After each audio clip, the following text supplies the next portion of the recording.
The annual financial... And you'll hear from him in an exclusive 60 Minutes 2 interview on this broadcast tonight. A big-name Democrat labels Gore a loser and endorses Bradley for president.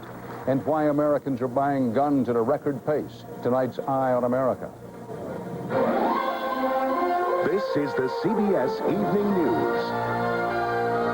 With Dan Rather reporting from CBS News headquarters in New York. Good evening. A jury has now decided the fate of the second man convicted of a notorious and murderous hate crime in Texas. The crime, a black man's brutal death by dragging behind a pickup truck. Today, Lawrence Russell Brewer drew the same sentence as the first defendant tried and convicted.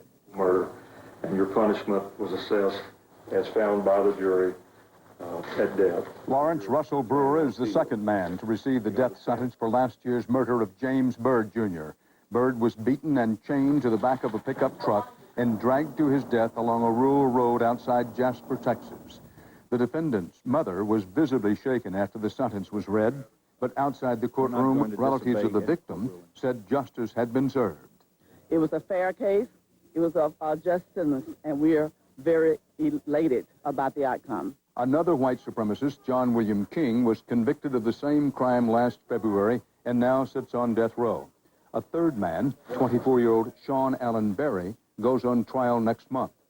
Berry speaks for the first time publicly in an interview to be aired later on the CBS broadcast 60 Minutes 2. He talks about what happened to James Byrd, Jr. just before Byrd was chained to the truck. You know, there wasn't no problem for them to get him to the ground. I don't know how. I mean, I don't know if they pushed him or what, but he went up from the ground. And Bill was stomping him with the bottom of his foot. He was wearing sandals. He was stomping him with the bottom of his foot, and Russell was kicking like straight outward, like you'd kick a football or something. And they were laughing, joking, acting like they were having a good time. The prosecution in this case contended Brewer was the racist ringleader of the group who boasted in a jailhouse note last year, "I do believe we are bigger stars, or should I say, hero of the day, than we ever expected." There were no African-Americans on the 12-member jury. Attorneys for Brewer say they'll appeal the death sentence. Note that you can see the full exclusive CBS News interview with defendant Sean Allen Berry next Tuesday night on 60 Minutes 2.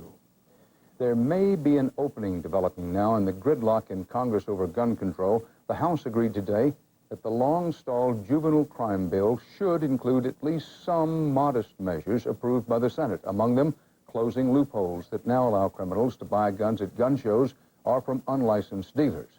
Make no mistake, amid the gun industry and owners' lobby, and with an election year coming, final passage of this is far from certain. On another election front, it was expected, it was leaked well in advance, but it may still produce some political ripples. One of the U.S. Senate's veteran Democrats today threw his support to Bill Bradley for president, but perhaps more important was what else he said.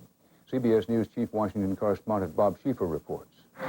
He's been doing all the things candidates do, as today when he divided his time between highly publicized official business and campaign stops. But for Al Gore, every day seems to bring a little more bad news. Today it came from one of the Northeast's most influential Democrats, New York's retiring Senator Daniel Patrick Moynihan, who endorsed Gore rival Bill Bradley, then all but dismissed Gore as a viable candidate. What's wrong with Mr. Gore?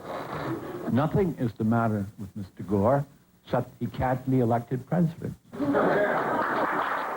Even Bradley seemed startled by that bleak assessment, but for Gore, it was just one more downer in a campaign racked by trouble and infighting. Although Gore has hired a huge staff and has been spending money furiously, he's been virtually stalled in the polls since August, while Bradley has quietly moved up. A lot of Bradley's new support is coming from New York, and a win there in next year's earlier-than-ever primary would be a serious blow to the vice president. We have to do very well in New York, recognizing that we're up against entrenched power. Insiders say Moynihan's help to Bradley could be crucial. They note Mrs. Clinton was so anxious for Moynihan's blessing, she chose his farm to announce her possible Senate run.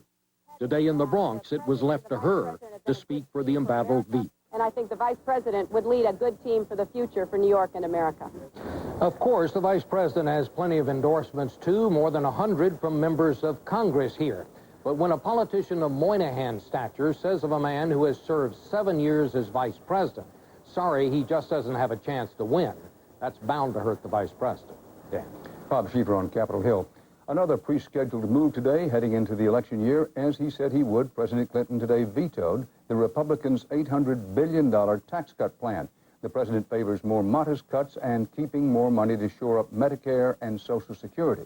Republicans say the president, quote, has stolen this tax cut from working American families, unquote. On the CBS Market Watch, Wall Street can't shake the interest rate jitters. The Dow took another nosedive today, down 205 points. It's now 9% off its record high, just shy of what would be called an official correction. The tech-heavy NASDAQ plunged 108 points today after a Microsoft executive said tech stocks, including Microsoft, are overpriced. On the CBS Weather Watch, the economic and emotional toll is still rising in the wake of Hurricane Floyd. In eastern North Carolina, a week after the hurricane, at least 35 people are still unaccounted for, and waters are still rooftop high in some places. And as CBS's Randall Pinkston found, life on the farm in North Carolina may never be the same. It took Buddy Allen and his wife Kay 30 years to build a thriving farm, raising 300 head of cattle on land which is now 9 feet underwater. So this was your pasture?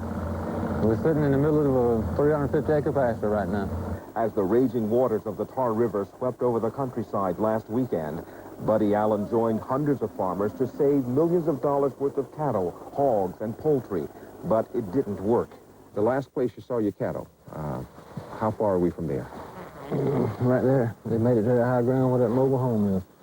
And I saw them in that mobile home right now. 3 are in this mobile home. All that's left from a herd of 300. All that's left from 3 decades of work. Besides making a living, it was just